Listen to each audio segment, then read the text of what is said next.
Notice to the public, if you wish to address the council, please complete the public wishing to address the council form located on either end of the counter and give it to either the chairman or the council clerk prior to the beginning of the meeting.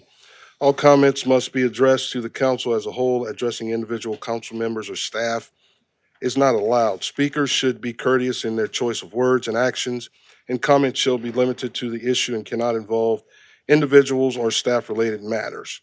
All cell phones and electronic devices used for communication should be silenced for the duration of the meeting.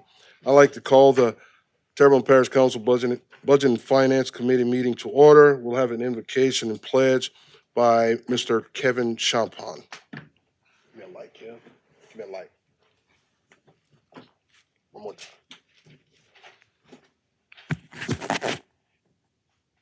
Heavenly Father, as we gather here today, we seek your guidance and wisdom. Grant us the clarity of thought and unity of purpose as we deliberate on matters that affect our community.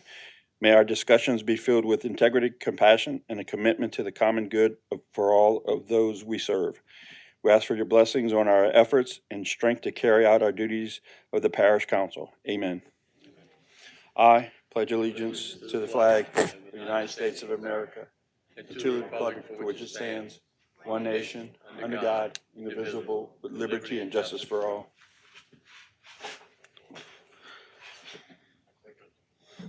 Thank you, Mr. Champon. Miss Alicia, can we get a roll call, please? Yes, sir. Mr. Babin, Ms. Chauvin, Mr. Trusclair, Mr. Pleasure, Here. Mr. Harding, Mr. Voisin, Mr. Amity, Mr. Champagne, Mr. Hamner. Mr. Chairman, you have a quorum present. Thank you. I'd like to read an absence. Please be advised that I will not be in attendance at tonight's committee meetings. I have reviewed the agenda and have known my concerns. I apologize for any inconvenience my absence may cause. Mr. Clyde Hamner. Item number 1, resolution. Authorizing the parish president to execute a contract for food services for the Terrebonne Parish Juvenile Justice Complex between Keystone Partners LLC, doing business as Keystone Nutrition Contractors, and the Terrebonne Parish Consolidated Government to provide dietitian services and create meal plans and to ratify the previous contract. Move, Mr. Carl Harding. Second, Mr. John Amady. Seeing no lights, members vote your machines.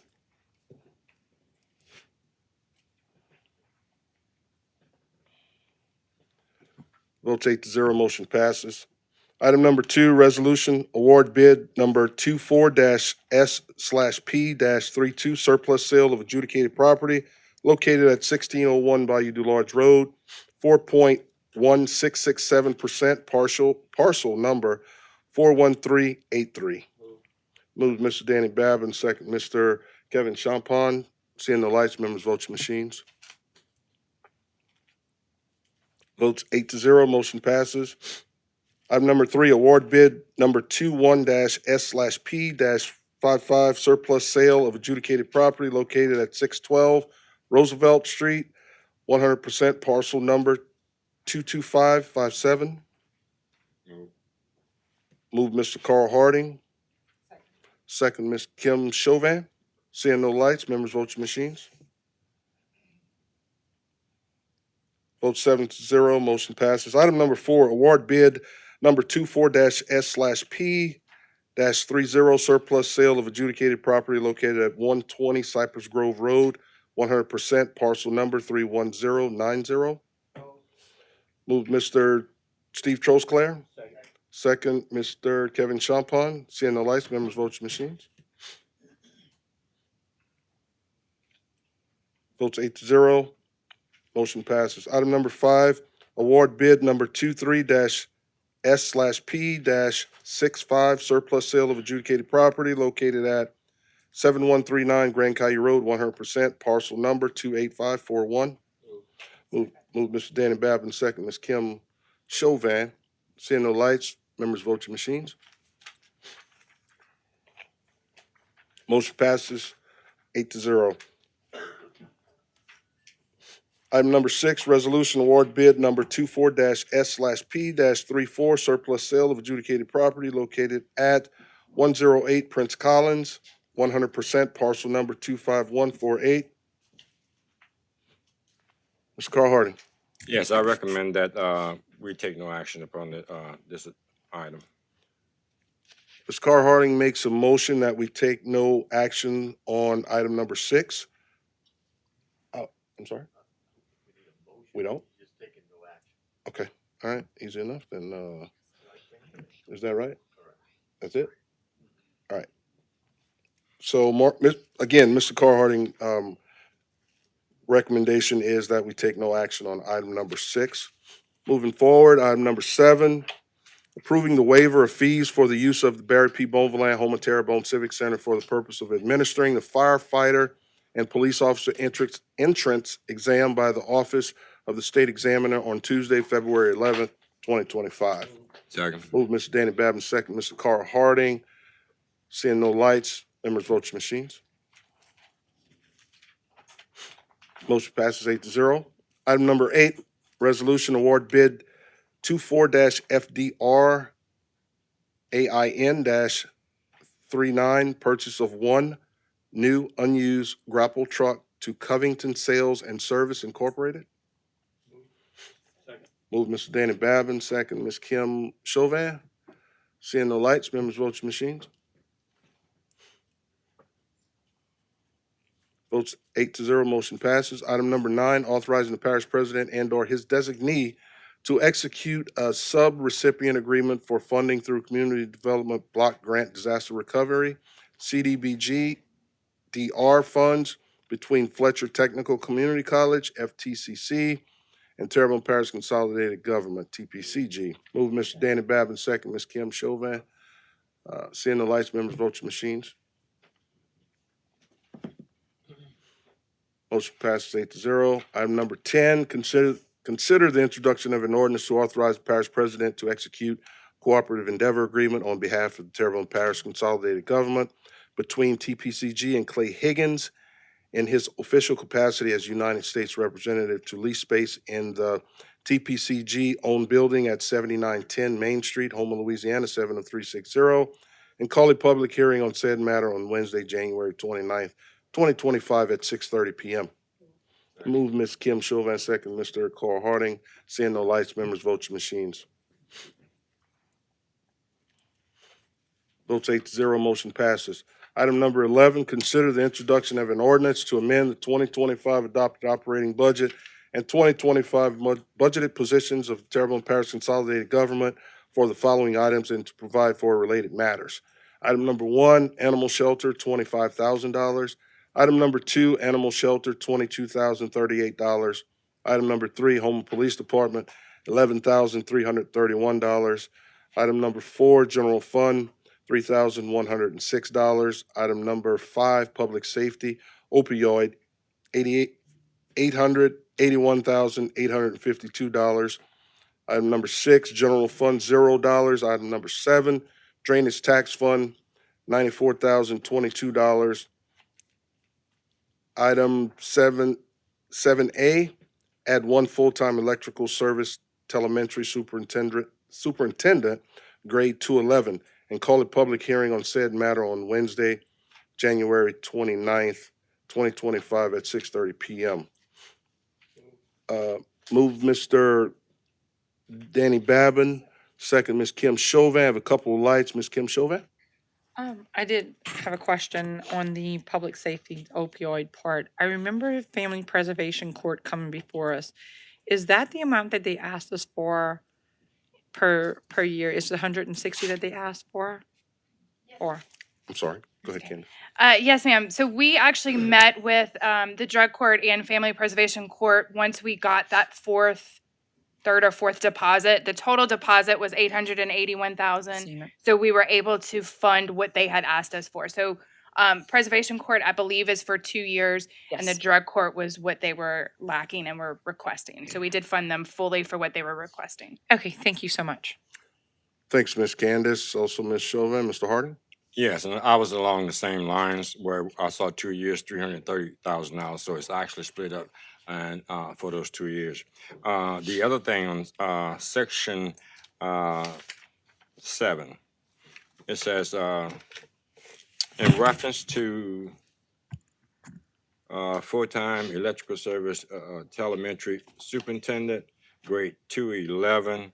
I see a figure of $94,000. $94,022. Is that a yearly salary?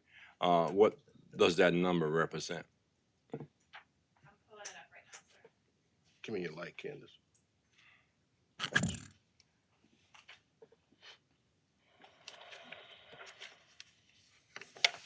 So the 94,022 is all of the salaries and benefits for this full-time position. So that person is not getting paid The 94,000. value of It has the benefits, the taxes, the insurance, all of that retirement included in that number.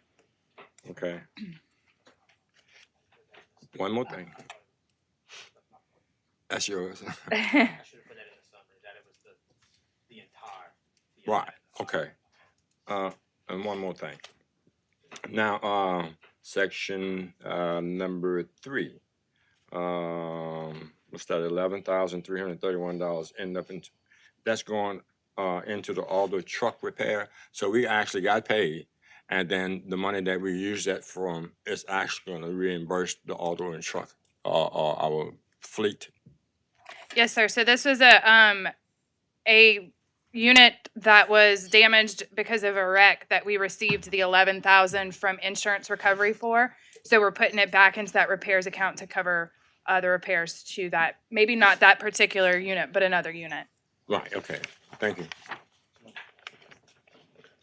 Thanks, Mr. Harding. Thanks, Ms. Candace. And I also had a question on that, kind of piggybacking off Ms. Chauvin and also Mr. Harding.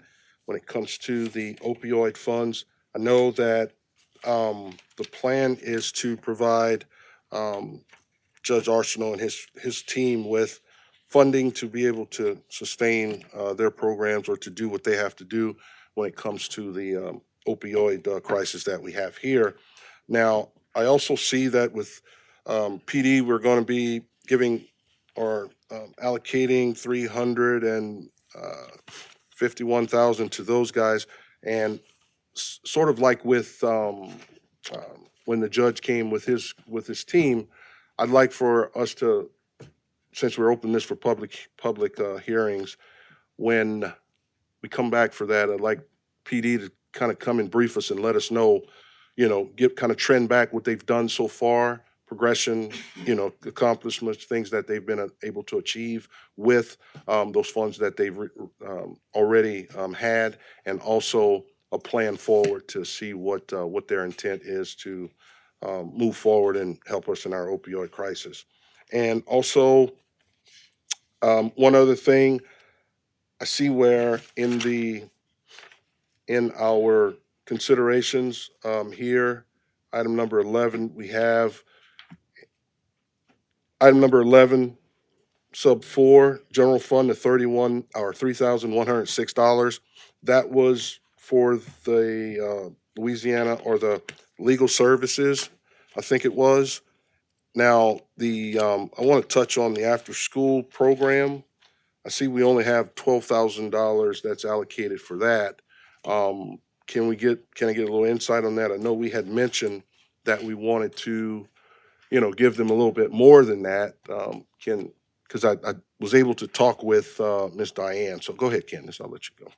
Yes, sir. So I'll give a little bit of background and then I'll let Parish President jump in if he would like to. When we had discussed this over the course of the budget hearings, it was talked about trying to find the funding from another budgeted account instead of taking it from our fund balance, which we had talked about was still kind of at a low area.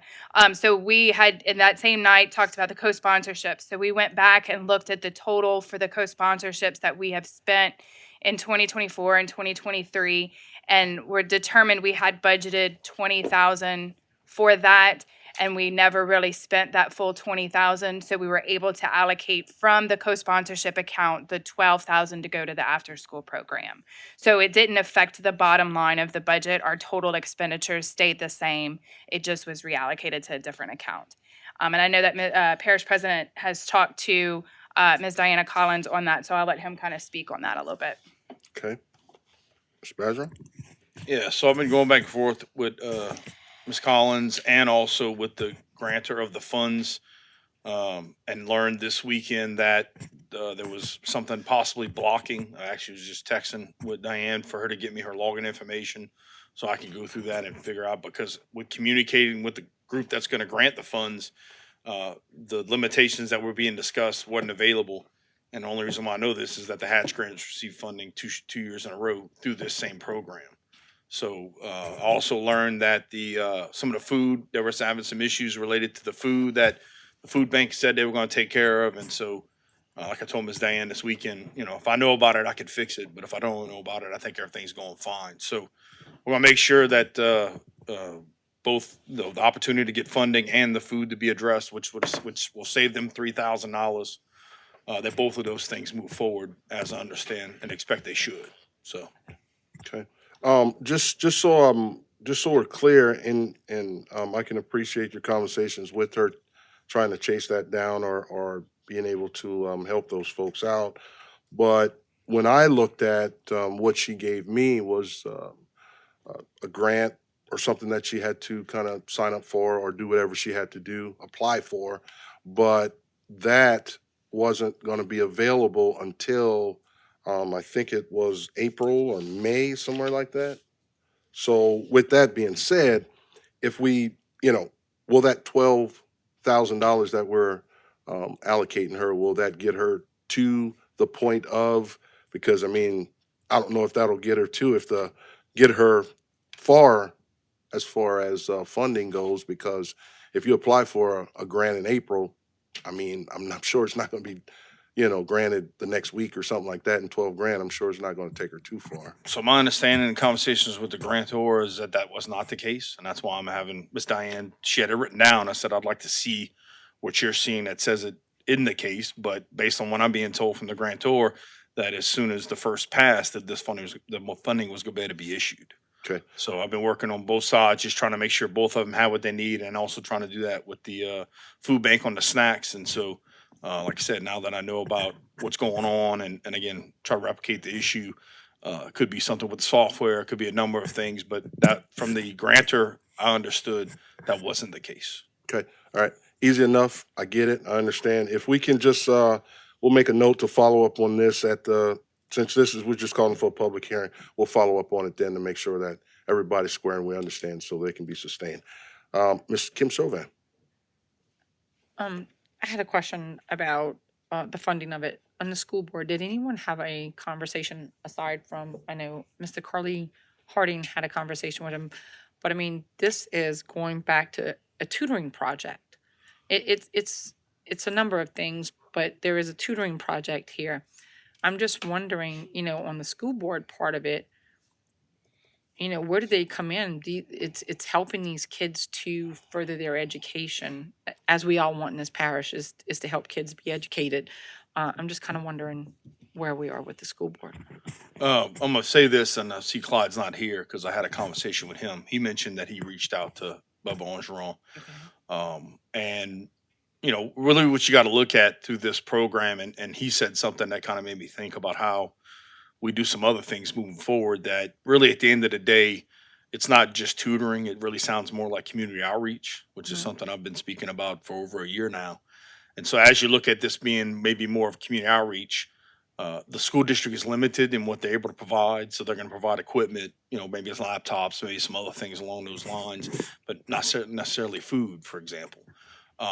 So, doing that and setting up to make sure we all have a good understanding of what services are being provided, who can all be involved, provide, whether it be the food bank through with the food, school district with the equipment, whatever it may be with the parish, other grant opportunities to help organizations like this achieve their goals. And so I think based on the conversation he had, making sure that we all know that this is a community outreach function, and have we historically budgeted for community outreach in the past?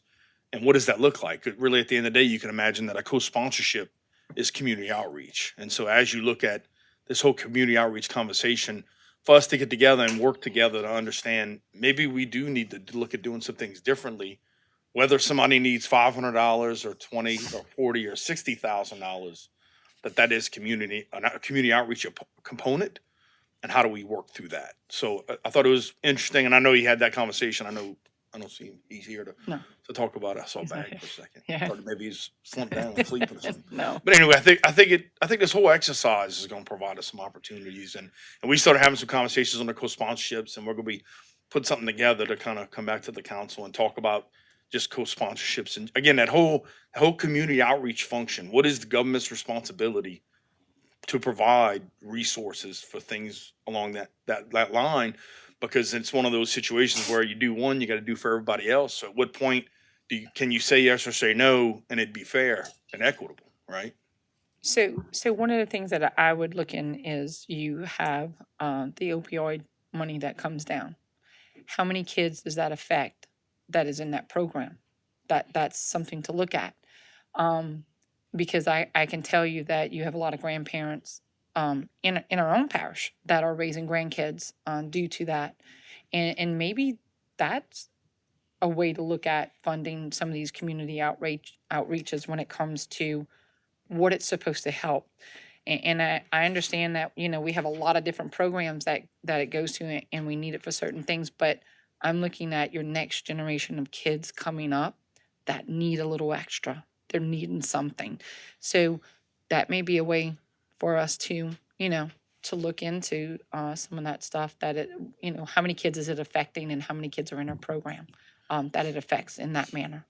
And I've talked about community outreach a lot, and I say that because, looking at where you make people come to you versus you going out to people, I consider going out to people that community outreach. And there's a negative connotation around the health unit. We're getting ready to build a new one. And so through that conversation, we've been working through, and I want to say I can't remember if it's District 3 or Region 3. And the fact that we don't call it a health unit, that we call it the health unit at the community outreach facility, Okay. right? Like, just to have that different conversation that says, if we call this something different, maybe it gets looked at differently, and what services are provided through it. That's something that we're pushing forward with. Again, not necessarily designating that thing the health unit, but that we have a health unit at this community outreach facility, because there's so many other things that you get services for, and the way it's going to be built out is going to allow for that.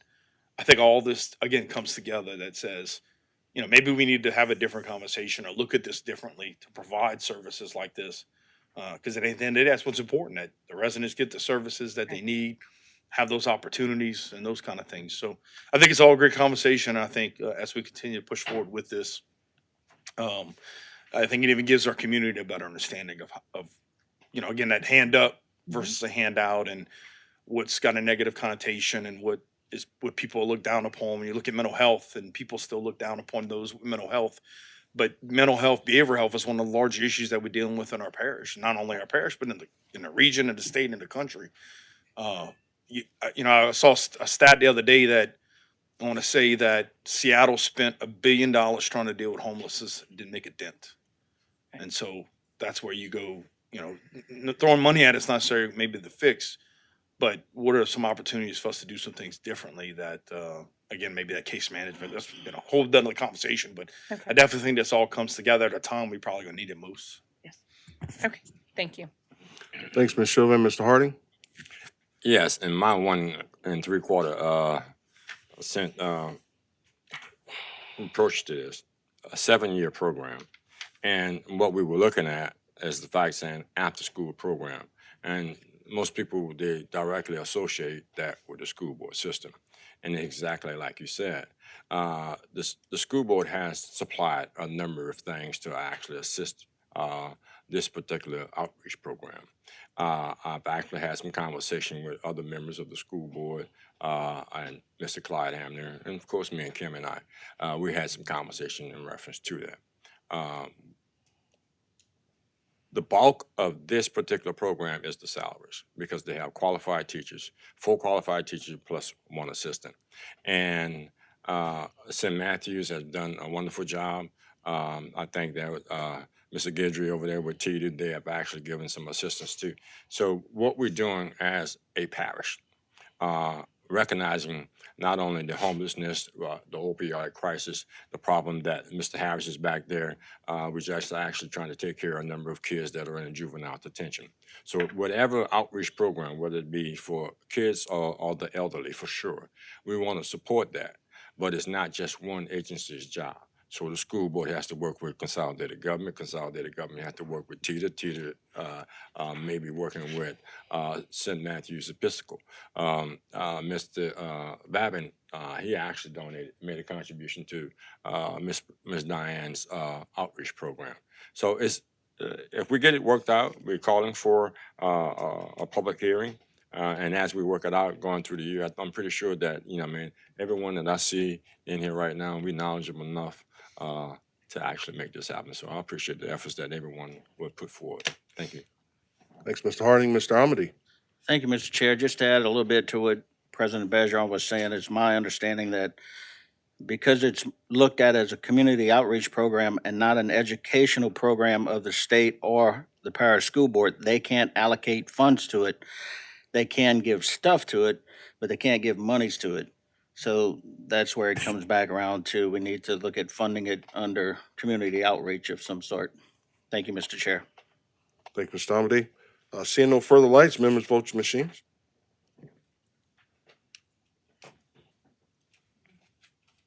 Votes 8-0, motion passes.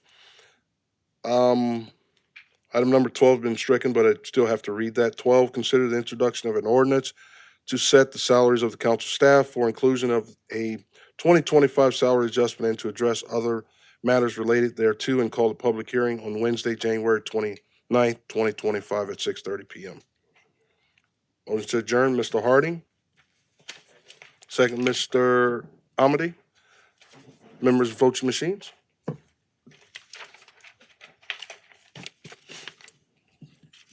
Votes 8-0. Good evening.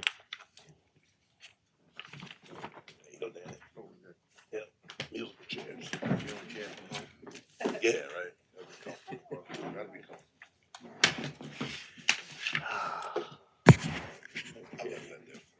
Yeah, we're supposed to read that. Yeah. I'd like to call a Public Service Committee meeting to order and notice to the public, if you wish to address the council, please complete the public wishing to address the council form located on either end of the counter and give it either to the chairman or the council clerk prior to the beginning of the meeting. All comments must be addressed to the council as a whole. Addressing individual council members or staff is not allowed. Speakers should be courteous in their choice of words and actions, and comments shall be limited to the issues and cannot involve individuals or staff-related matters. Thank you. All cell phones and electronic devices used for communication should be silenced for the duration of this meeting. I'd like to call the meeting to order. Yeah, you can. That just dawned on me. And we'll have a pledge, invocation, a pledge by Mr. Brian Pledger. Sorry, give me a, sorry. Thank you. Heavenly Father, we ask that you give us wisdom, guidance, and understanding. Most of all, give us knowledge embarking on this new year here in Terrebonne Parish. Furthermore, Heavenly Father, we ask that you bless this great country, this state, and this parish as a whole. These and many other blessings we ask in your darling Son, Jesus' name. Amen. Amen. I pledge allegiance To the flag of the United States of America and to the republic for which it stands, one nation, under God, indivisible, with liberty and justice for all. Sorry. All right, can we have a roll call, Miss Alicia? Yes, sir. Mr. Babin. Here. Ms. Chauvin. Mr. Trusclair. Mr. Pleasure. Mr. Harding. Mr. Voisin. Mr. Amity. Mr. Champagne. Mr. Hamner. Mr. Chairman, you have a quorum present. Thank you, Miss Alicia. Please be advised that I will not be in attendance tonight committee meeting. I have reviewed the agendas and have made my concerns known. This is from Councilman Clyde Hamner. Item number 1, representatives from the Atchafalaya Basin Keeper wishes to address the council relative to the Atchafalaya Basin Master Plan Sediment Pipeline Proposal. Is anyone here from them tonight? Okay, they must have not made it. All right, item 2, discussion and possible action regarding the establishment of a committee focused on addressing the complexities of the inventory tax, aligning with what our state is driving towards, and exploring strategies to make our parish more business-friendly to attract and retain business. Ms. Chauvin? Okay, so in having Representative Domingue come in and give the overall for it, what I'd like to do is, before we move forward, is to create a committee which would have someone from sales tax, someone council, and businesses in our community, so that we can work together to work together to come up with something that's going to work for this parish. And I do not want to get to where we wait till the last minute in that part of it. So I'm just kind of wondering, and I realize that sales tax has I guess, a board or a committee of sorts, but I'm looking to implement businesses within that, because I, as a business owner, and looking at this inventory tax, I mean, it's been a nuisance since get-go from us, because that's not business friendly at all. So I'm looking to work with them and get some input from business, so that we can maybe attract more business and such as that. Okay, we have some lights. Mr. Amadei? So, Ms. Malden, the inventory tax, is the sales tax have anything to do with that? Yeah, so that's more of a property tax thing? Oh, I'm sorry. Yes, sir. I would also suggest having Loney Grabber with the assessor as part of this, because that has more to do with the property tax than sales tax. So to me, I think somebody from the parish government, the administration, these are just suggestions, Tim. Of course, the tax assessor, council members, and then Michelle, being a committee of the council, then it's a public, so we'd have to have public meetings. We'd have to have a chair and a vice chair, somebody to record minutes.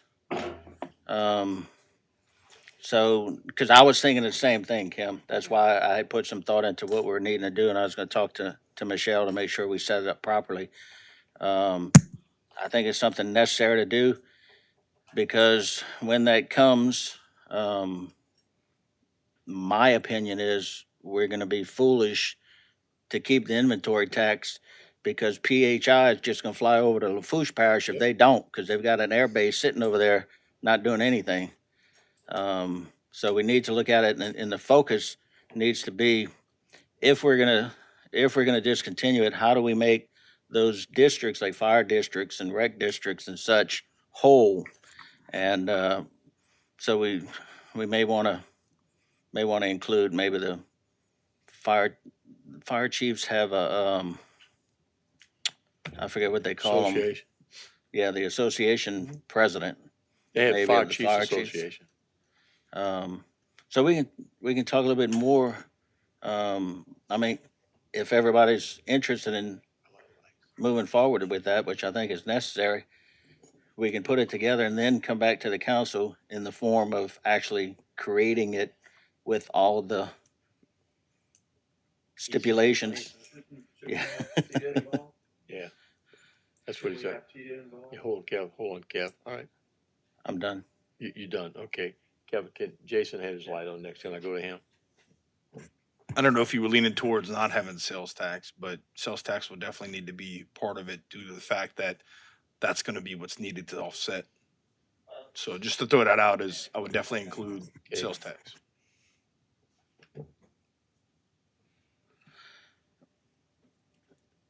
Well, I mean, we can include Brandy or somebody like that. I'm just the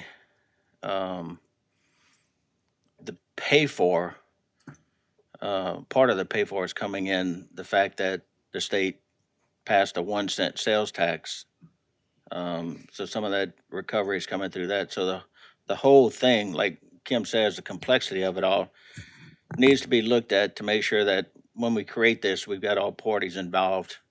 And I think communications between administration and council and legal in order to create this. And you may even want to include a couple of business leaders, maybe somebody from the chamber, or, president of the chamber, or something along those lines. Okay, thank you. Kevin? Yeah, I was just gonna add, I mean, we should probably involve TITA and SCIA, those kind of people who, we've talked about this in the last SCIA meeting. They had a consultant come and talk about the implications, so you may want to reach out to them also for them to be involved. Yeah. Got it, Kev? Kim? So in looking at businesses, I would hope to include like something large scale, something medium, and something small scale, because it hits each of us in a different manner when we're dealing with that and making rules and stuff.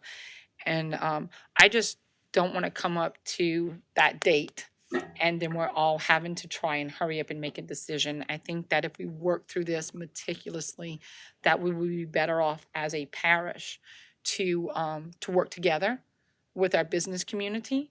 And therefore, maybe, we might have something in hand to attract more businesses to our own parish in that manner. So, so the consensus is to work together to figure out who we want on it, or who needs to be on it, and then come back to the council, correct? Wait. Put your light on, John. Well, yeah, I think, if you're moving forward with this, I think conversations, Kevin's got good suggestions, Mm-hmm. administration, and then legal. If you communicate with them, I think you can come up with that, and maybe give us a draft. Yes. Before we come up with it, to see what the agreement of the council is. Okay. No, I today was just really about some discussion and putting something together, and so I'm fine with that. Thank you. Yeah, I Appreciate it. think- Is that it? From the chair, I think that's a great idea because there's so many people that are gonna be affected on both sides of it. Okay, we're gonna have recreation districts and fire districts that are really gonna take a lick.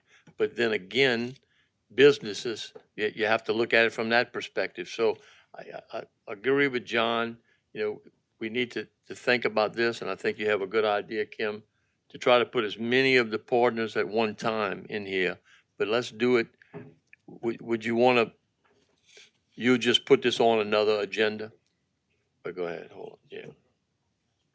Yes, I'm gonna work with, and go through some more phone conversations and try and put the scope of what we really need Yeah. to include everyone within the parish that needs to be included. And then we'll just bring it to Yeah, another. I would suggest that you start off with legal to find out, simply because, as John mentioned earlier, everything that's gonna be, that we create a committee has to be done in public. So, all right, Mr. Harding? Yes, Mr. Babin, you took the words basically out of my mouth. We can get community development and planning involved with this because we're going to be drawing this up ourselves. And so the guidelines, I would recommend that if we're going to actually take the lead on this, we should actually look at the legal aspects of it. And Ms. Kim, along with your ideas, we can go to Ms. Neal to actually help us out to actually walk this through and how everything is set up. Thank you. Okay, seeing no lights, no motion was made, so we'll move on to item 3.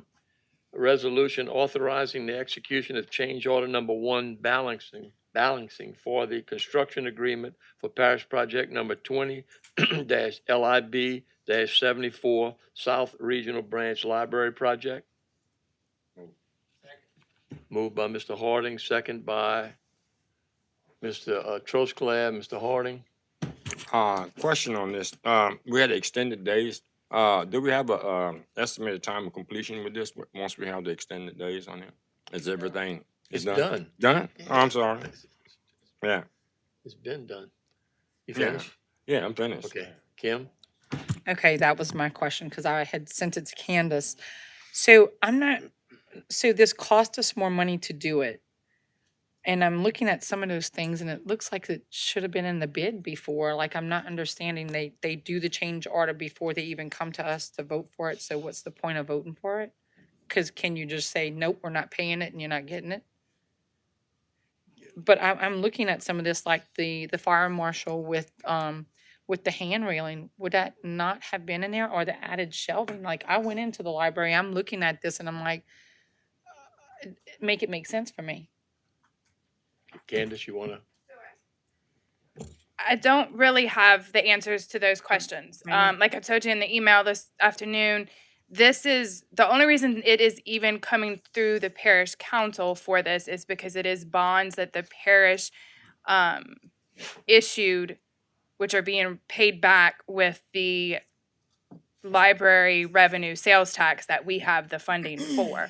So that's the only reason that this contract, and I do believe our engineering department helps with the contracts and getting some of that out. So I think those questions really would have to be directed at the library to ask them why it wasn't included or not included. There's obviously some agreement that it was going to be done for it to have already been put in there. And again, the only reason it's come into the council here is because of the bond. So it's not a parish government project and not coming out of parish government budget. Okay. John? Thank you, Mr. Chair. So in these contracts, a lot of times, on the fire marshal thing, they usually send that out for review. They get stamped plans back. Sometimes the fire marshal will come out and say, no, you have to have this. Something may not have been caught. In the design, things are not caught. The other thing is the library may have asked for additional shelving or whatever the items were. So there's a lot of things that go into it. So to answer your question, when the bids go out, they don't always catch everything, and this will probably upset some people, but South Terrebonne's gonna be about $2 million so far for unforeseen conditions, more than the bid went out, because you don't always catch everything. But again, like Ms. Malden said, I would call Ms. Mary, and she should be able to answer those Let's give Candace. more specifically towards what the changes are.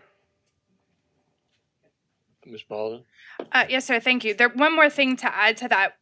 when we go out for these bids and when we're following the bid law, state law requirements, there is only a certain percentage that we are allowed to do change orders without having to go back out for bid or back out for all of that. So this is within those requirements there.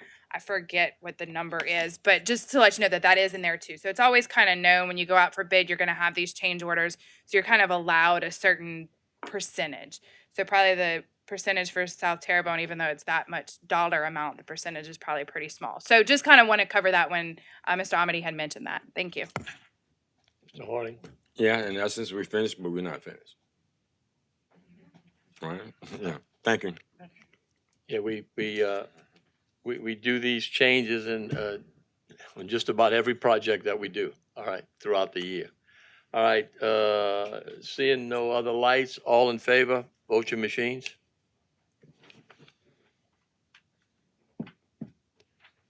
Vote is 8-0. Item number 4, resolution accepting the work performed by Thompson Construction Company LLC in accordance with certificate of substantial completion for the project number 20-LIB-74 South Regional Branch Library Project. Move Mr. Champagne, second by Mr. Trosclair. Seeing no lights, members vote your machines.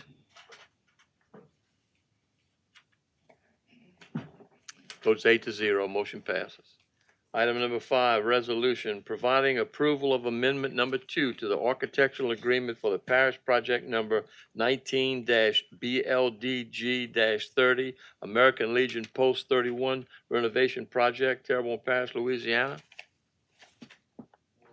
Moved by Mr. Amade, second by Ms. Champagne, listen to me, Ms. Chauvin, I'm sorry. Seeing no lights, members vote your machines.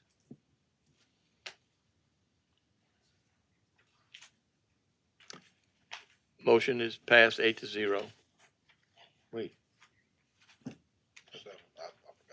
excuse me, let me, the vote was 7-0, okay. All right, let's see.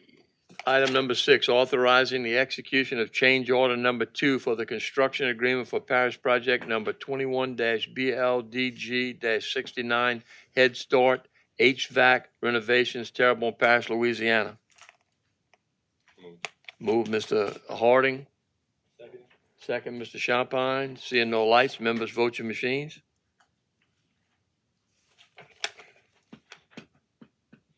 Now it's 8-0. Motion passes. Item number 7, resolution, the awarding of the bid for parish project number 23-SEW-01 North Wastewater Treatment Plant Ultraviolet Disinfectant Project to Sea Level Construction Incorporated, and authorizing the parish president and/or his designee to execute the contract and provide for related matters. Move Mr. Trosclair, second by Mr. Harding. Seeing no lights, members vote your machines.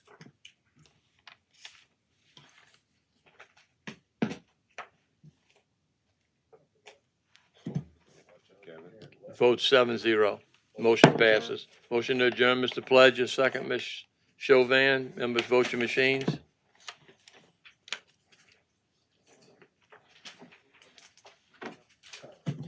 Tammy? I'm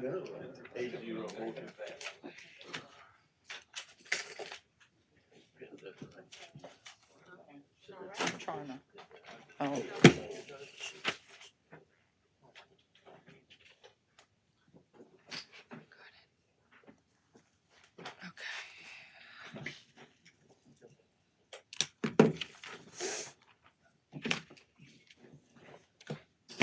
Notice to the public, if you wish to address the council, please complete the public wishing to address the council form located on either end of the counter and give it to either the chairman or the council clerk prior to the beginning of the meeting. All comments must be addressed to the council as a whole. Addressing individual council members or staff is not allowed.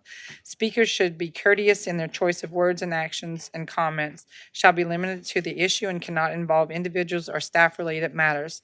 Thank you. All electronic devices used for communication should be silenced for the duration of the meeting. I'd like to call the meeting to order of the Community Development and Planning Committee, and we shall rise to say the prayer and pledge. Dear Lord, show us how to use rules wisely, and when work is hard, may it be a blessing from you. Let us pray for our elected officials and those in our community, because they often hold the keys to important changes for our community and the laws that govern it. Amen. Pledge allegiance to the flag of the United States of America and to the republic for which it stands, one nation, under God, indivisible, with liberty and justice for all. Okay, Ms. Alicia, can we have a roll call, please? Yes, ma'am. Mr. Babin, Ms. Chauvin, Here. Mr. Trusclair, Mr. Pleasure, Mr. Harding, Mr. Voisin, Mr. Amity, Mr. Champagne, Mr. Hamner. Madam Chairwoman, you have a quorum present. And before we start, please be advised that Mr. Clyde Hamner will not be in attendance tonight's committees. He has reviewed the agenda and made his concerns known. Thank you. Okay, number one, discussion and possible action regarding the condemnation hearings to be conducted by South Central Planning and Development Commission. And that is Mr. Pledger. Thanks, Madam Chair. I put this on the agenda because I had a few questions in regards to our path forward when it comes to South Central Planning and, the list of dates and all that kind of stuff. So first, and thanks, Candace, for letting us know that in our condemnations, we have roughly 217 some odd $1,000 available for condemnations going forward. Now, how much will it cost us for South Central Planning to do this for us? Is there a dollar figure on that? And also, I'm sorry. Oh, Jason. So just to be clear on the money that Candace listed that was available is related to American Rescue. Correct. And so historically, we've budgeted, I want to say about $150,000 a year to do demolitions. So if American Rescue is not going to be available for this coming year, right, we have what's left over, but moving forward past that, we have that opportunity to go back to that $150,000 that we budgeted, and I'd have to confirm if we did budget it this year. We did. So minus that funding that we have available, we have another $150,000 that we can use. And so as we looked at South Central Planning to help us move that forward with us faster, the opportunity to condemn, but maybe or maybe don't demo is what we're looking at moving forward with. So that's one of the things that we're always going to be looking for funding to be able to demo. So if I can find a grant for $1 million to address blight, then we might have $1 million for us to use for demoing, but definitely should continue to push forward with us addressing the blight and condemnations as we have been. Just sharing where we are. Okay, so I'm clear. Now when you said we budgeted, I think it's 150, 140 or somewhere in there. We're going to go through the American Recovery Funds first, right? The So- 217. I really think we have the opportunity to look on a case-by-case basis moving forward with this year. So for example, if we have one project, it's $100,000, probably looking at the mindset more of saying, do we do this with American Rescue versus do we do this through the budget? Because if we do it through American Rescue, we can't go after it.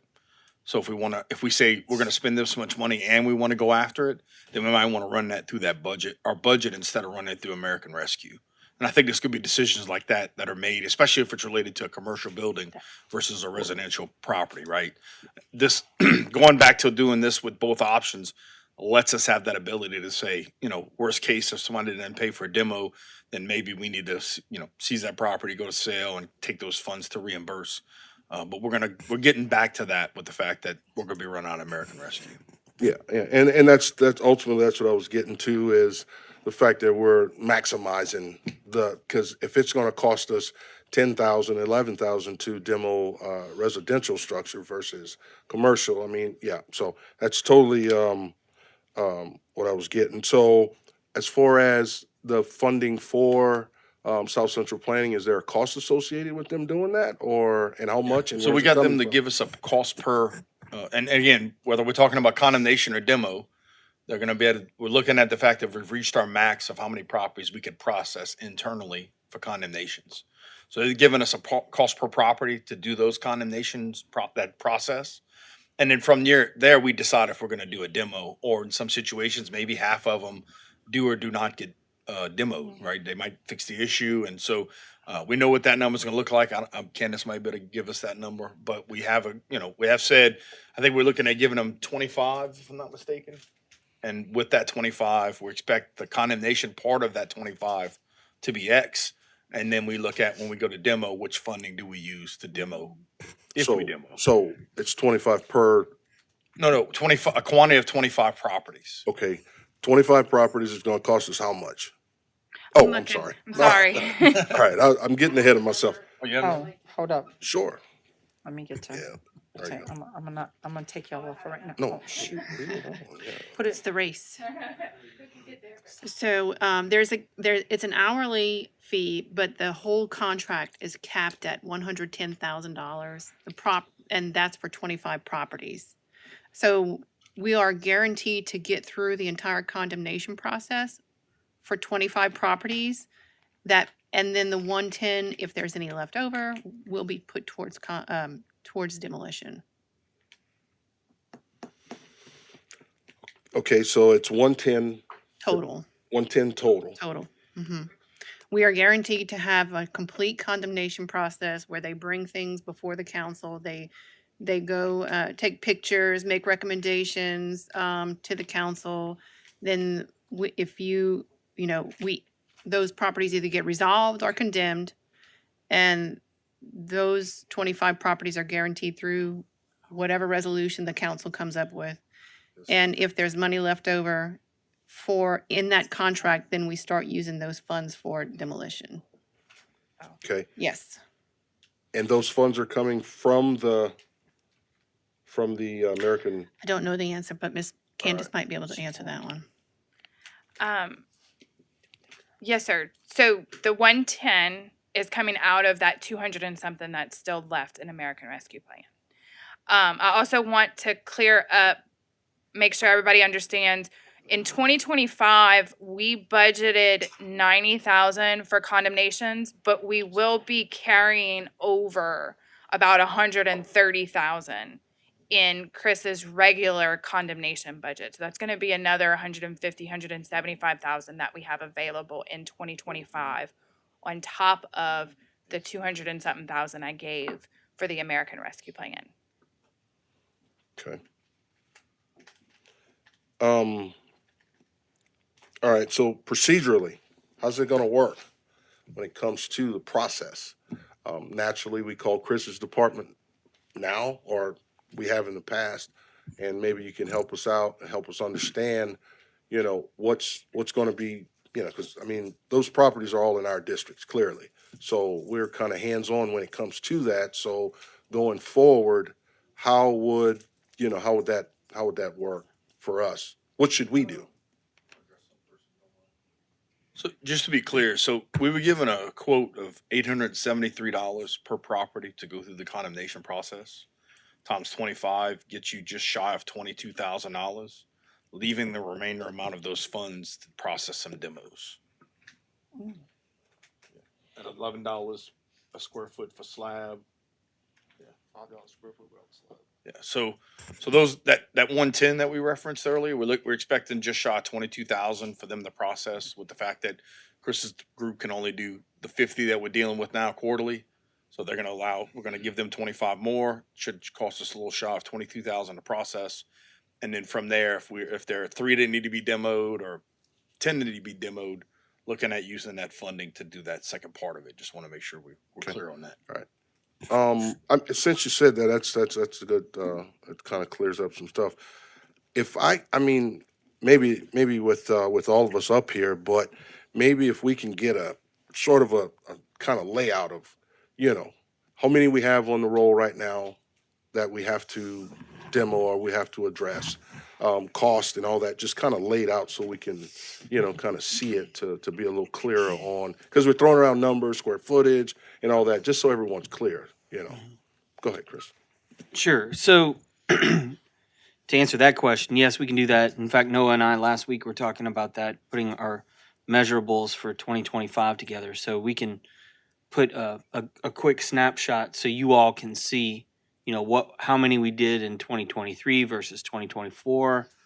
Not only just total amounts, but what came in 2024, and of those that came in, how many of those were demolished? And we can break it down like that for you guys. We were going to be doing that for administration anyway. Also, I just wanted to comment, like, as far as the process goes, for you all as well as the public, it's still the same. You can report it to nuisance abatement. You can report it, through email, through phone. You can do it on our website, but that doesn't change. There's no direct reporting to South Central Planning. So please report it to nuisance abatement, because that way they can determine, based on what sort of caseload they have coming up for the next quarterly hearings, they can determine which properties need to be sent over to South Central Planning versus what they can do. I mean, a lot of you know that we had some that we were looking and hoping to put on the January condemnation hearing, but because we had so many that were continued at the last round in October, we had to take those continued ones and put those ahead of the ones that we were planning to have in January. So those ones that we were planning on having in January moved to April, right? Because we had already assigned South Central Planning their 25. But now that South Central Planning's rolling with this, if we see some that are continued or whatever, we can send those straight to South Central Planning, so you don't have to wait a whole nother quarter for them to come up.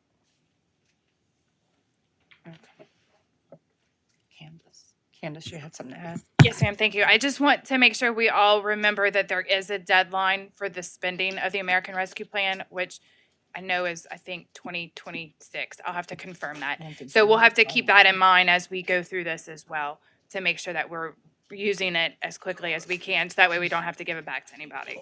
I think we won't have an issue, but I just had to put that, just for my own sake, I had to put that on the record. And I'll put on the record if you need. Once you get close, let me know and I'll. Oh, no, I'll no, help no, you. no, no, no, no, no. I'll help you, trust me. All right. Okay. Mr. Pledger? Oh, Is that- I'm is that done, done? sorry. Okay. All right, Mr. Babin. Yeah, just to be clear, you talked about $110,000 cap for South Central Planning, correct? Now, and then you came back with the 22,000 basically to do the 25.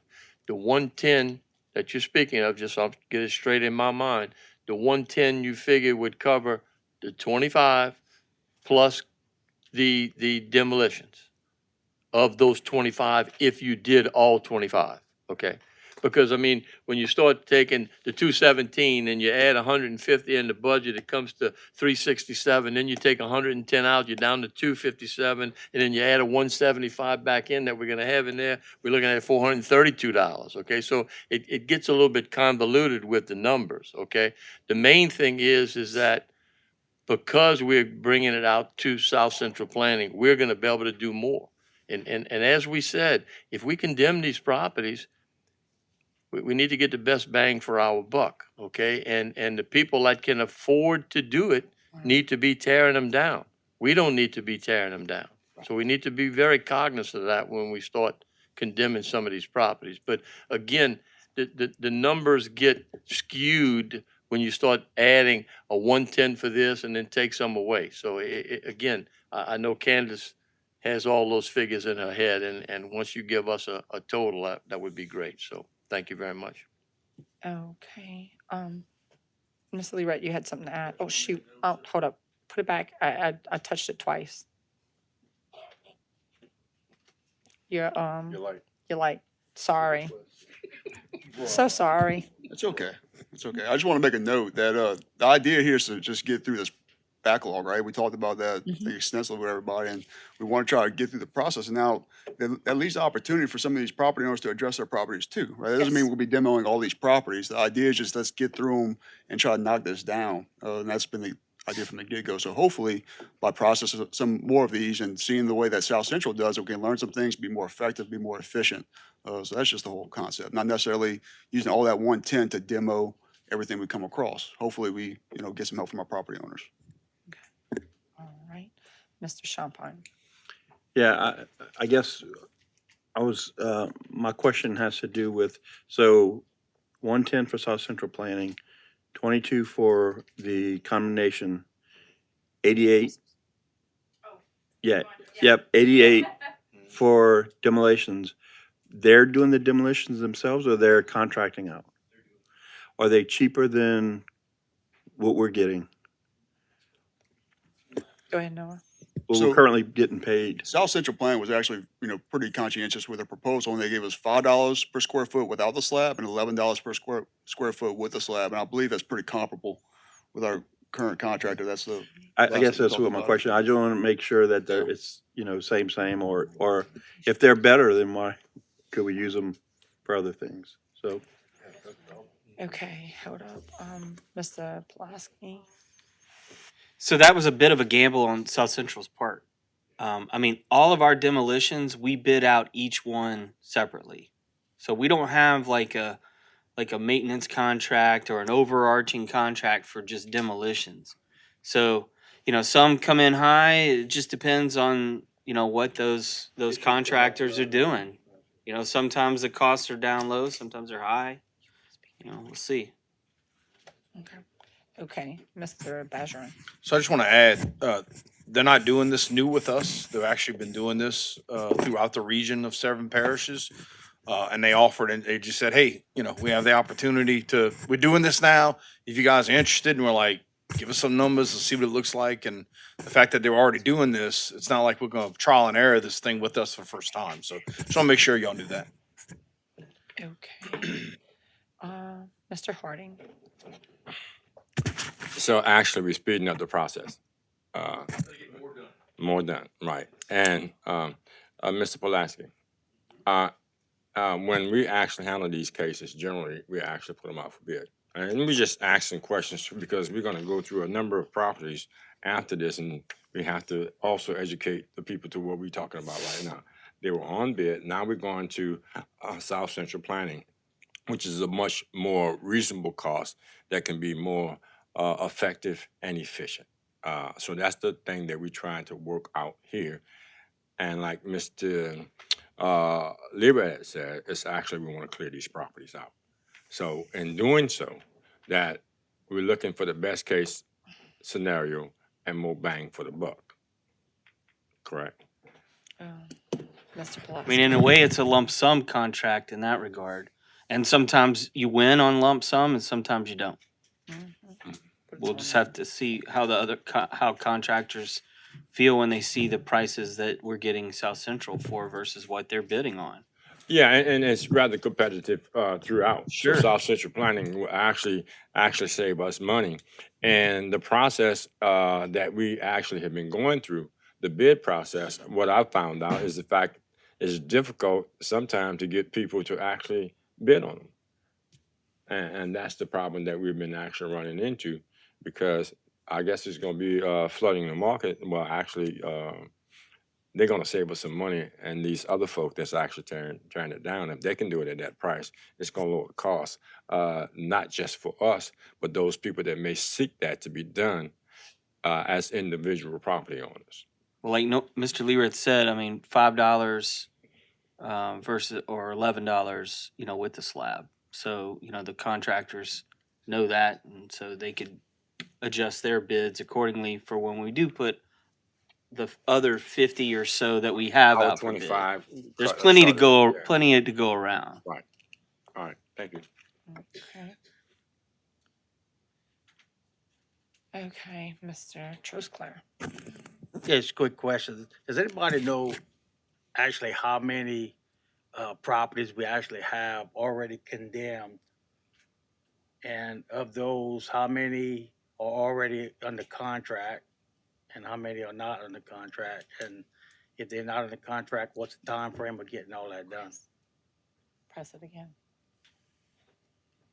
I didn't touch it that was not me this time. That was Chris. Sorry. That's sort of a snapshot in time. So I'd have to get with our nuisance abatement staff and we could, I figured find that, out but what I we just thought have. I'd ask, yeah. Yeah. Okay, thank you. Okay, I had a couple questions. I've had a list of constituents that have called me and said, where's the list? How do we find the list and where's the order that it's coming in at? So that's one set of questions. And then when can we expect the quick snapshot to come to the council that you spoke about.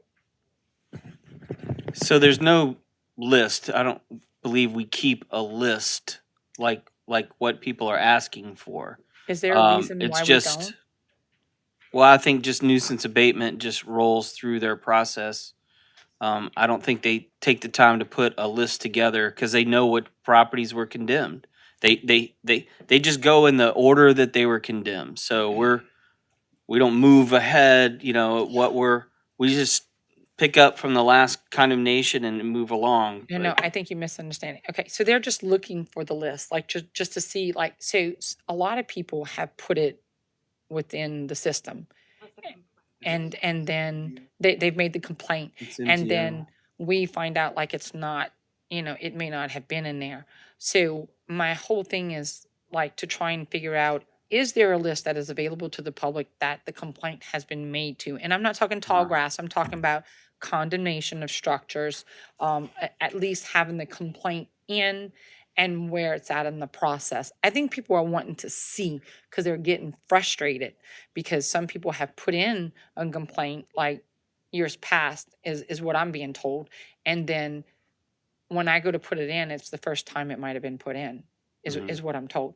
And I don't know where the disconnect was. So I wasn't with them when they made the phone call or put anything in. I know from my own part, MGO Connect was not my friend. I spent hours upon hours putting things in, and I have some that are in and some that are not. Can't tell you why. I don't Yeah, know. we're working So on that. that's the list that I'm actually asking you about. It's not to say that you're putting something ahead or you're taking something out. It's just more, is there a list that people can look at? Okay, Mr. Bergeron. So with the fact that it's an MGO, and I don't know if there's a report that we can run, I'm sure if there isn't, we can get one created. But I have like all the things that I had put in on my phone. I have to go bring it in, but it doesn't connect to the address.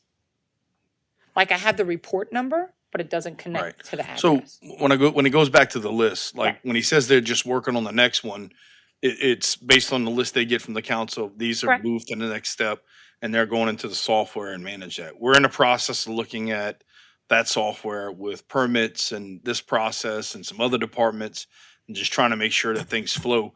The long-term play is all this in GIS, where you can actually go to hover over a house, you see a little wrench or you see a little red tag or whatever it is, and just to be able to see whether people have permits and all that other stuff. Just to know that we're working towards that Okay. versus this multiple work order systems we have now, trying to make sure we get the most and best out of those. But like Chris said, I know historically when I've asked, he's been able to produce a report, and we've always been in this 500 area of properties we're trying to work through the Right. process of. But I don't know if that's something we could do a monthly snapshot or maybe quarterly because we manage it quarterly, weekly. Whatever Weekly. process and whatever you want to commit to on that, or what we could do efficiently, we could definitely get a working time or snapping time every, whatever it is, every council meeting once a month to make sure that we're all on the same page of what progress we are making. Okay. I think it was more like people are wanting to know and see a list. And so that's what I was asking about, but I understand. Well, if we do a list for the council, Yeah, those people right. can see that same All list good. to know that more self-service opportunities are definitely coming. So Ms. Kim, you also asked about when. So we prepare weekly reports to submit to administration on all kinds of things, everything in the department. So we could take that weekly report and the data from, Friday's report and, go a few weeks back and then use that to develop that snapshot list to provide to you all. So I don't see why this couldn't be put together in the next couple of days. Okay. All right. Mr. Bergeron. Well, I just confirm a no on the list. So the report he's talking about is we had this many that has grass, this many. It doesn't have these addresses and everything Correct. like that. So the snapshot in time we do That's now. different. But if you want to know, this is the list and this is the status, and we're looking at that with just permits in MGO where it'd be nice even if I go look at what the status is of something in MGO that it's done through a workflow, like it's on step 5 of 10, and just be able to visually see that, I think is some opportunities that we're having conversations with South Central Planning on improving the system and being able to get data out of the system easier and faster. Yeah, like you can Oh. watch your pizza being prepared Hold by up. Domino's and you know when it's in the oven versus when it's on its way. We want to do something like that. Okay. Mr. Lerat. I think what y'all will like about this report too, that Chris and his team prepared, is that it shows year to date for our year, the last year and the year before that too. So you can see progress. You can see how many were received, how many were closed each year for the last 3 years too. So that might be helpful for y'all too. Okay. Okay, moving on. Number 2, resolution authorize the parish president to execute task order number 7 with CSRS to perform grant administrative duties for the 2.6 million EDA waterline and road widening grant. Moved by Mr. Harding. Second by Mr. Amade. And Mr. Harding. Mr. Leary and I have been actually talking about this particular area where this work is going to be going on. And oftentimes, we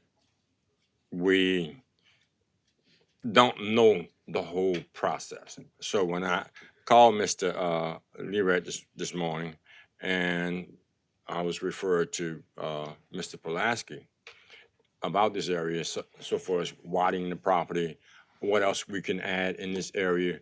If we're going in this area, could we try to actually receive some funds to actually take care of certain things like a roundabout in that area, how the draining is going to be taken care of. So I asked Mr. Pulaski to explain this particular project.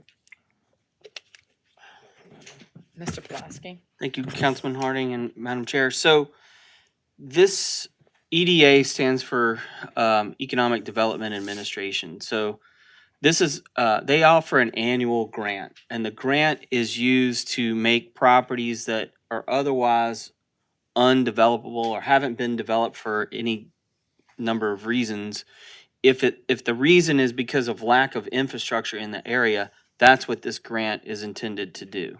Now, this is an annual grant that's nationwide, highly competitive.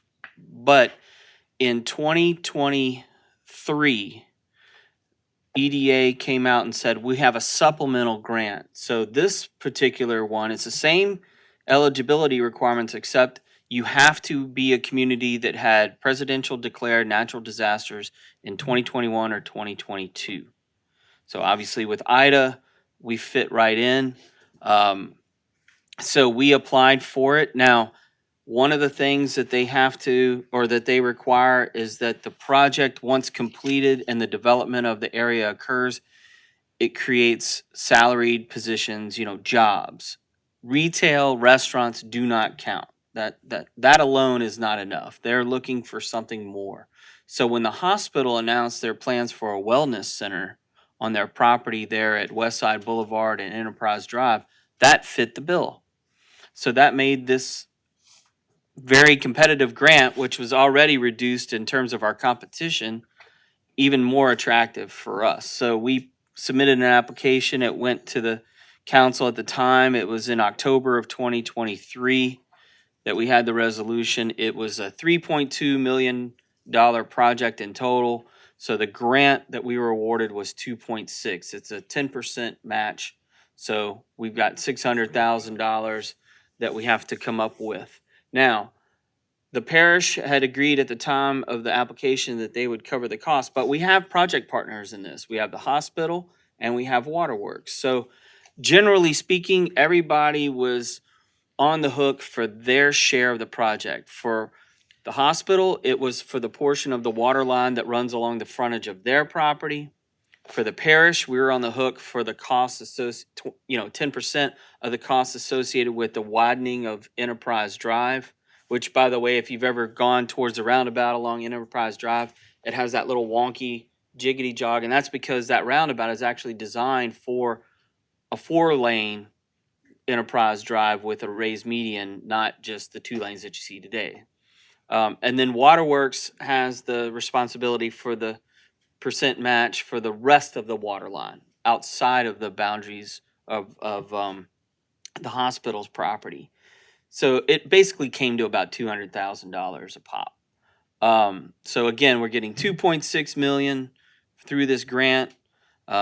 We have that match, and then Cohen Gidry with Tita and I have been putting together an application. And it verbally, we've met with LaCred. It sounds really good, or Louisiana Economics, that we're going to get.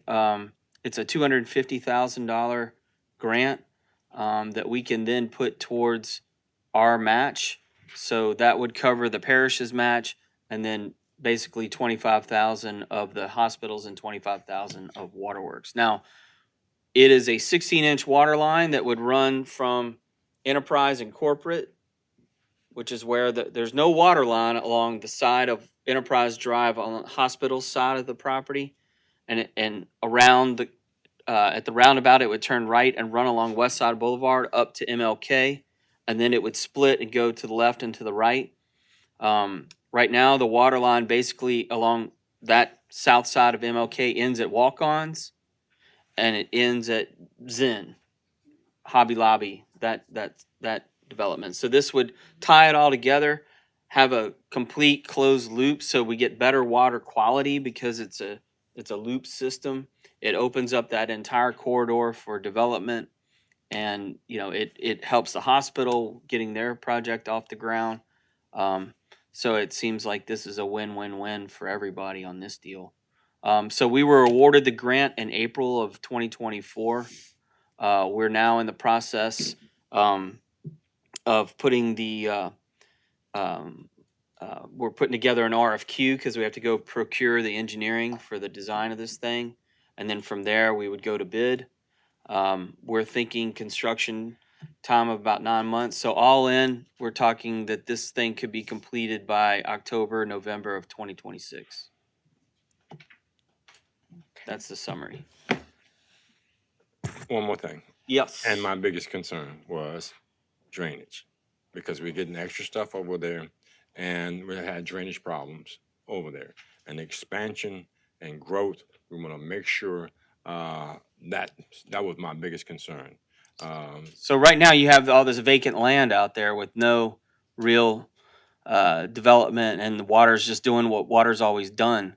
But like with development, although sometimes it seems counterintuitive, but because Terrebonne Parish has strict design regulations when it comes to stormwater management and drainage and so forth, once those properties get developed, I think you're going to see an improvement in the overall stormwater drainage in that region.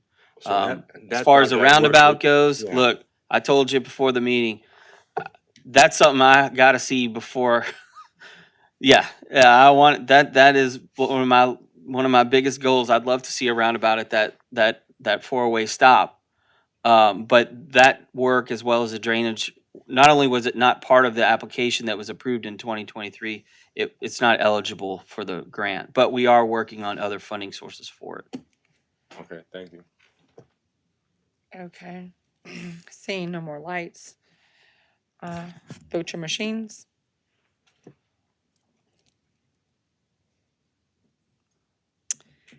Eight yeas. Resolution passes. Number 3, motion to rescind the condemnation order adopted on October 24, 2024 on the commercial structure located at 7372 Park Avenue, Houma, Louisiana, owned by Chauvin Real Estate Agency, LLC. Moved by Mr. Harding, seconded by Mr. Trosclair. Mr. Harding. Going forward, our nuisance abatement and all of that we've been talking about, this was a piece of property that actually had some circumstances that had to go through a court, the courts, and it had a piece of property that's adjacent to it. And I actually talked to the owners of the property, and because we're taking it off, and I spoke with people in nuisance and abatement, and what I'm going to do is actually, when I spoke to the real estate company, we're sending it because of the court issues that they had. But we have an eye on the property because I refuse, and I think we're taking an approach to actually get rid of some of these blighted property. And the system allows the can to go down the road. So we own, right now, we have served notice with this particular pieces of property and the adjacent property that that they're gonna have to clean the property up. And when this come about, we have to be firm with that. And I want to make sure that my constituents and those that have had complaints about this particular location, it is a process, giving an opportunity to the citizens or the businesses that have this piece of property, but we're rather firm with our position that we've taken on this. So thank you for your support. Okay, seeing no more lights, vote your machines.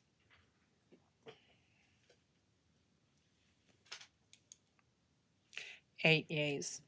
Motion passes. Resolution calling the condemnation hearing on the commercial structure located at 5361 West Main Street for Tuesday, January 28, 2025 at 5:30 PM.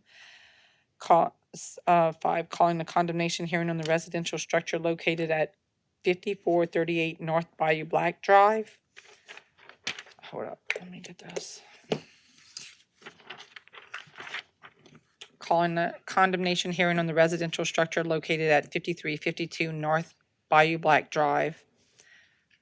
Number 7, calling the condemnation hearing on the residential structure located at 3009 Hickory Circle for, Number 8, calling the condemnation hearing on the residential structure located at 1209 Highway 55. 9, calling the condemnation hearing on the residential structure located at 114 South Louisiana Avenue. 10, calling the condemnation hearing on the residential structure located at 231 St. Louis Street. 11, calling the condemnation hearing on the residential and accessory structure located at 277 Carlaw Street. 12, calling the condemnation hearing on the residential structure located at 299A Stovall Street. 13, calling the condemnation hearing on the residential structure located at 299B Stovall Street. 14, calling the condemnation hearing on the residential structure located at 114 Arcemont Street. 15, calling the condemnation hearing on the residential and accessory structure located at 111 Marie Drive. 16, calling the condemnation hearing on the residential accessory structure located at 521 Crescent Boulevard. 17, calling a condemnation hearing on the commercial structure located at 153 Bayou Du Large Road. 18, calling the condemnation hearing on the residential structure located at 402 Harding Drive. 19, calling a condemnation hearing on the residential and accessory structure located at 5610 North Bayou Black Drive. 20, calling a condemnation hearing on the residential and accessory structure located at 119 Smith Lane. 21, calling a condemnation hearing on the residential structure located at 6018 Highway 56. 22, calling a condemnation hearing on the residential structure located at 7481 Edgewater Drive. 23, calling a condemnation hearing on the residential structure located at 4903 West Main Street. 24, calling the condemnation hearing on the residential structure located at 829 Crescent Boulevard. 25, calling the condemnation hearing on the residential structure located at 7198 Park Avenue. 26, calling the condemnation hearing on the residential structure located at 133 High Ridge Drive. 27, calling the condemnation hearing on the residential structure located at 117 4th Street. 28, calling the condemnation hearing on the residential structure located at 479 Go Avenue. 29, calling the condemnation hearing on the residential mobile home located at 4860 Shrimpers Row. 30, calling the condemnation hearing on the residential structure located at 113 Napa Street. 31, calling the condemnation hearing on the residential structure located at 204 Knockan Street. 32, calling the condemnation hearing on the residential structure located at 113 Brandon Drive. 33, calling a condemnation hearing on the commercial structure located at 6794 West Main Street. 34, calling a condemnation hearing on the residential structure located at 203 Lebron Street. 35, calling the condemnation hearing on the residential structure located at 7766 Waterfront Drive. 36, calling the condemnation hearing on the commercial structure located at 2108 Grand Caillou Road. 37, calling the condemnation hearing on the residential structure located at 1889 Highway 55. 38, calling the condemnation hearing on the commercial structure located at 4744 North Bayou Black Drive. 39, calling the condemnation hearing on the residential structure located at 333 South Van Avenue. 40, calling the condemnation hearing on the residential structure located at 1223 Lee Avenue. All these for Tuesday, January 28, 2025 at 5:30 PM. Hold up. Moved by Mr. Amade, second by Mr. Harding. Seeing no lights vote your machines. Yeah, I'm going for back and forth. I was in here. Yeah. 8 yeas. Motion to adjourn by Mr. Pledger, second by Mr. Harding. Vote your machines. Okay, thank you. Good job. Yeah.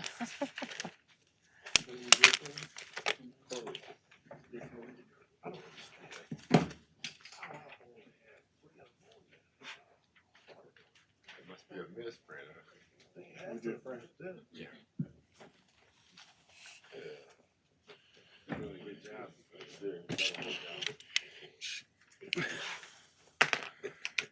All right. Notice to the public, if you wish to address the council, please complete the public wishing to address the council form located on either end of the counter and give it either to the chairman or the council clerk prior to the beginning of the meeting. All comments must be addressed to the council as a whole. Addressing individual council members or staff is not allowed. Speakers should be courteous in their choice of words, and actions and comments shall be limited to the issue and cannot involve individuals or staff-related matters. Thank you. Also, I forgot to read the absence from committee meetings. Please be advised that I will not be in attendance at tonight's committee meetings. I reviewed the agenda and have made known my concerns. I apologize for any inconvenience my absence may cause. Thank you. From Councilman Clyde Hamner. All cell phones and electronic devices used for communication should be silenced for the duration of the meeting. I call the meeting to order. We'll have an invocation by Mr. Carly Harding.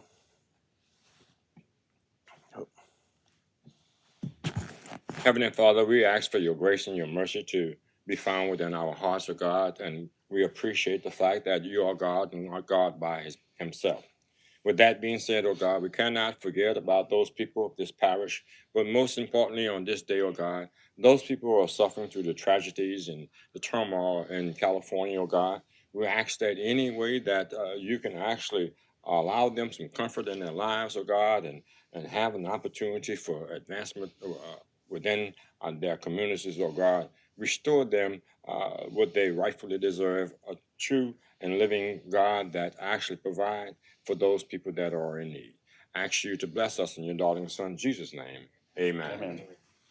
I pledge allegiance to the flag of the United States of America and to the republic for which it stands, one nation, under God, indivisible, with liberty and justice for all. All right, can we have a roll call? Yes, sir. Mr. Babin, Ms. Chauvin, Mr. Trusclair, Mr. Pleasure, Mr. Harding, Here. Mr. Voisin, Mr. Amity, Mr. Champagne, Here. Mr. Hamner. Mr. Chairman, you have a quorum present. All right, I'm going to read off the first four and then we will go into executive session. All right, first three. All right, pursuant to LARS 42:16-17A2, et cetera, the parish council may, upon 2/3 affirmative vote, convene into executive session with administration to discuss the litigation, negotiations, and settlement relative to the case of Michael J. Brownlee et al. Versus TPCG et al. Docket number 185986C, 32nd Judicial Court, Terrebonne Parish. Number two, pursuant to LARS 4216-42 colon 17A1, et cetera, and Terrebonne Parish Code Section 21-87D2, the Terrebonne Parish Council may, upon two-thirds affirmative vote, convene into executive session to discuss the complaint made by members of the Terrebonne Parish Recreation District 3A regarding a current board member. Number three, pursuant to LARS 42:16-LARS 42:17A2 at the Terrebonne Parish Council may, upon two-thirds affirmative vote, convene into executive session with administration to discuss prospective litigation and negotiations regarding Terrebonne Parish Project Number 15 BLDG-13FP and C, number 50-J55-14-06, South Louisiana Wetlands Discovery Center, Phase 1. We have a motion by Mr. Trosclair and a second by Mr. Harding. I do have a comment by the right there. Parish Attorney. Thank you, sir. So I suppose we'll take these in order when we get into executive session. And the first item will have the council, members of the administration. We have, I thought I saw Mr. Page in here. Oh, there he is, Mr. Ryan Page. Candace is welcome to join. The second one will have members of the council. We'll have parish president, and we'll take the witnesses one at a time to discuss this, but we will have the member join us for the entire executive session after the council has had a preliminary chance to get together. And the third item, we'll have members of the administration, and we also have Ms. Madeline Bowden from engineering who will join us. Just wanted to get that on the record before we started. And for the second executive session, for everyone who wishes to come into executive session and offer some testimony or offer some evidence, can you all come in and write your name on a list while we're in the back discussing the first item, so that will save us some time whenever we come back out, whenever we call for that second one. All right. No further lights. I need a vote.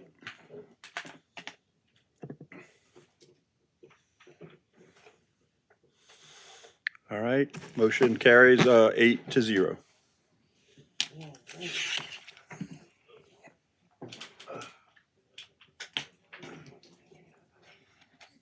I really like it. That orange and in there. That's one of the combinations I like. I've already ate my figure.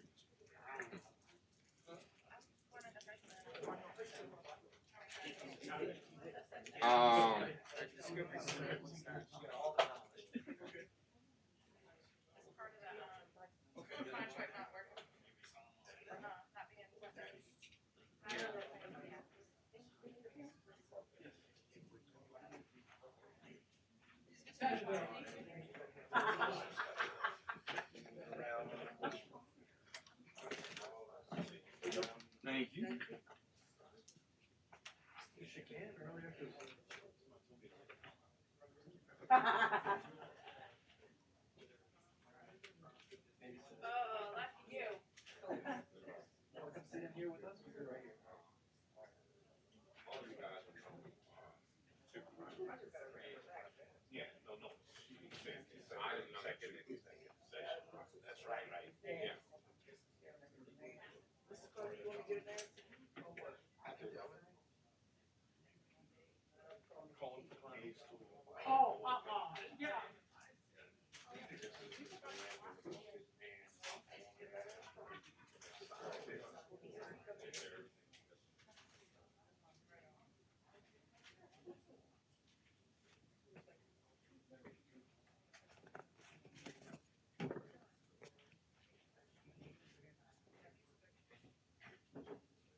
All right, let's vote. Vote your machines.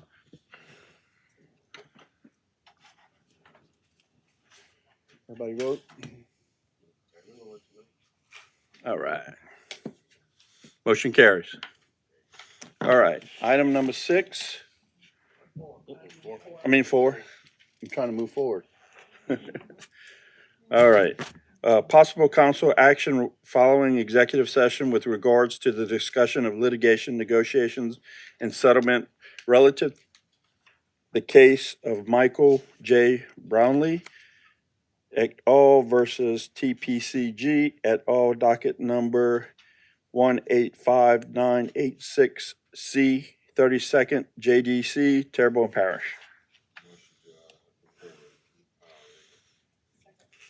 We have a motion by Mr. Harding and a second by Ms. Chauvin.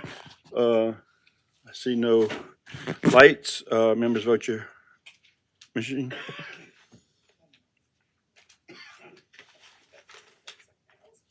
All right, motion carries 8-0. Item number 5. Possible council action following the executive session regarding the complaint against a current board member, including but not limited to the council's authority to remove him, her, as a member of Terrebonne Parish Recreation District 3A. Motion, right? Motion to hold over to until our next meeting. I have a motion by Mr. Pledger and a second by Mr. Trosclair. Members, vote your machine.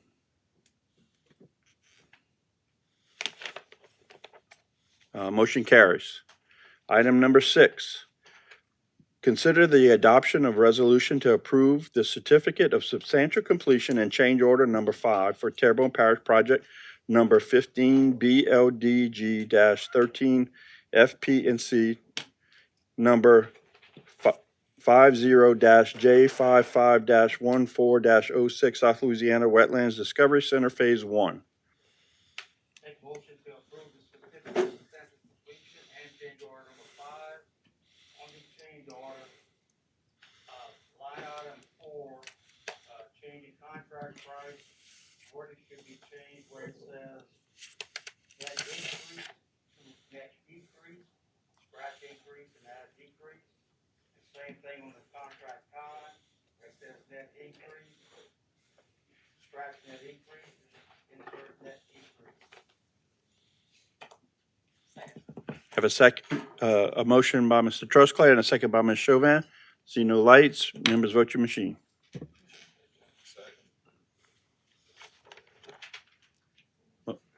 Motion carries.